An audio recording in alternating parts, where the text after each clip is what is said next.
Hi, I'm Sandy Sims with SDS Digital and the Accord Melisma Eurorack module. This video will introduce new features in version 1.4. If you don't have this version in yet, there's a link to it below. Several improvements have been made in the way of additions and refinements. The first new addition has its own quick box named Arp Mask. You'll find it by scrolling down to just below the Arp PC quick box. This is similar to an arpeggiator pattern editor found on many modern synths, and the Melisma can hold up to 8 different patterns for global use.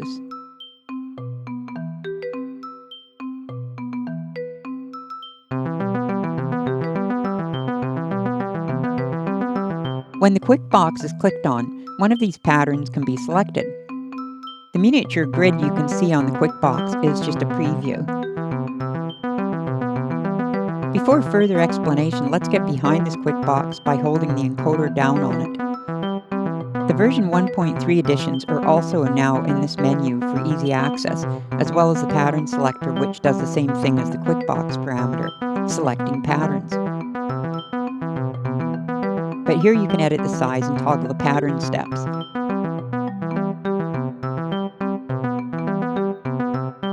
The boxes that are highlighted will play a note, while the ones that are off will be stepped to, but the note will not be played.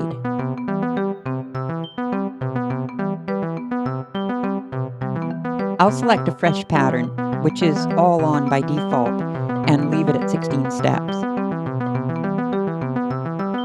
To hear the pattern, I'll set the arc for an upward direction. Scrolling over the steps and clicking will toggle them on or off. Right away you can hear the difference.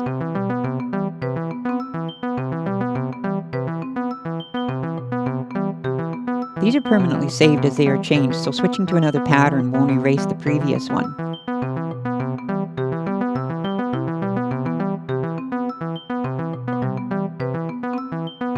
Now I'll change the pattern size so you can hear how that changes the ARP sequence.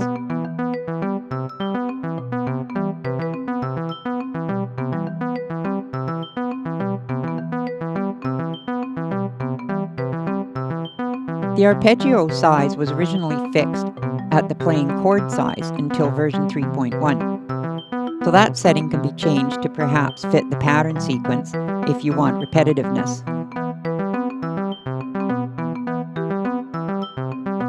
A short word on the difference between ARP size and pattern size. The ARP size is saved to be used with the present program or prog number, which loads when the program number is selected. The pattern sizes are saved with each pattern for global use in any program. The last selected pattern is saved with the program number, so it'll always be there along with all of the other settings loaded. So that's the new Arp Pattern quick box. Now let's move on to the next major addition, custom chords. Before version 1.4, you had a list of 64 chords we deemed very useful and popular to choose from. Some of you requested a facility to add your own chords, so voila, it's been added. I'll access the master chord list from the CV chord quick box. Selecting to add or edit a chord opens up the master chord list, which now has quite a few more entries. As a result, a fast mode has been added to the encoder to scroll through the larger list much quicker.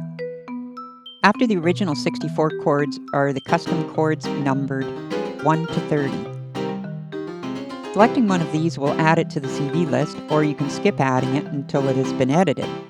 I'll add one for argument's sake. Reopening the master list and scrolling to the custom entry will select that particular chord for editing.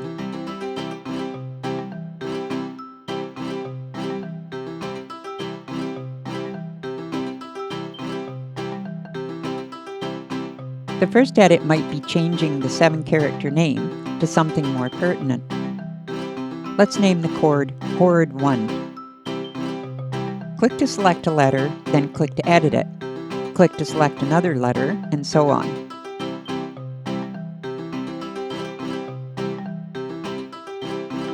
To exit the name, just scroll past the last letter and it will be saved.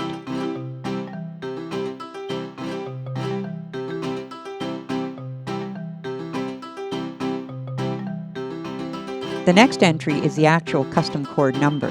This will be the first thing to edit if the chord hasn't been selected before entering this menu. When changed, other chords will load for editing, so you could do several at once. Scrolling down from here will select notes to add or remove from the chord over the 2-octave keyboards. Simply clicking on the notes to toggle will do this.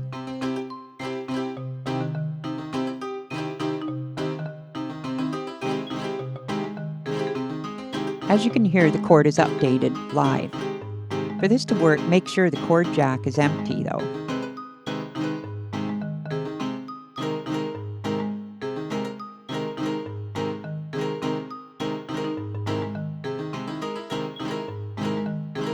So once you have the chord entered, just scroll off of the keyboard and it will be saved.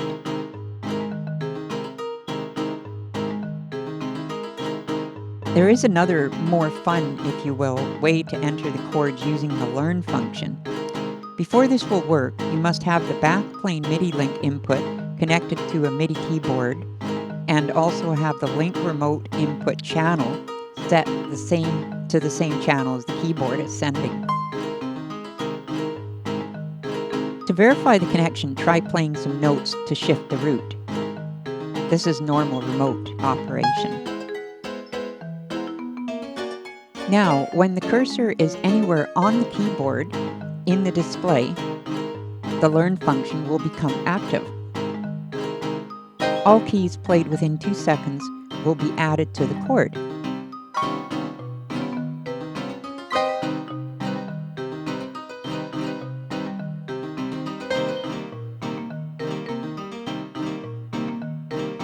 Keep in mind that the chords can only be 7 notes maximum, so even though they will show, any extras will be ignored by the player. Also, even though it's not required, it's always good to reference the chord so C is included, hence in the key of C. Of course, this is up to you.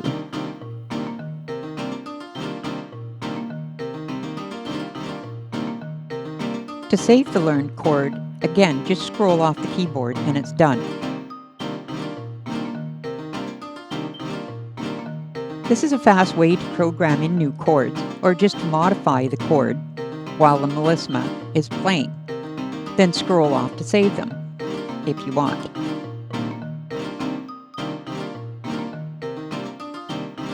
Back to the master chord list now. You can add the new chords to the CV or progression lists in the same way as the preset chords are added.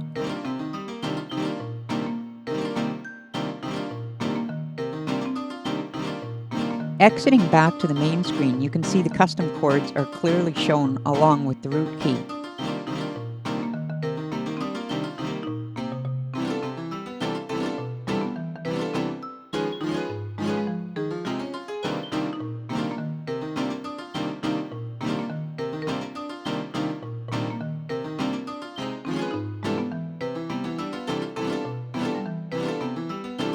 Another addition was the 5 new internal remote CCs. This was covered in the previous video I posted if you haven't seen it. If you have version 1.4 already installed, you may have noticed that the chord and root progressions, any reference to them, and the chord lists all start at the number 1 now, instead of the number 0. This was changed to satisfy Constantine, my collaborative counterpart's request. Probably this was upsetting a few other people as well. I'm not comfortable with it this way, as I'm a programmer and tend to start everything from 0. But this module is for you more than it's for me, so the ones have it. One last addition, which has been annoying to me mostly when I'm doing these videos actually, is the 30-second screensaver timeout change. If you go into Settings, Quick Box, and scroll right to the bottom, you can now set the screensaver to start after 1 to 9 minutes. This won't harm anything, as most burn-in happens over hours or days, not minutes. I like to keep mine set to about 2 minutes, which is generally enough. Remember that the screensaver can be evoked by scrolling to the very top of the quick boxes and pressing the encoder.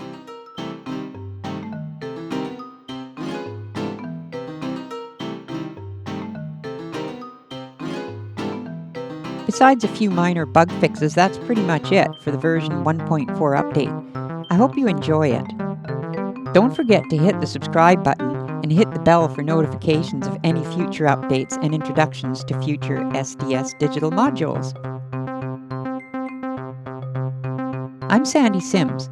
Keep on patching.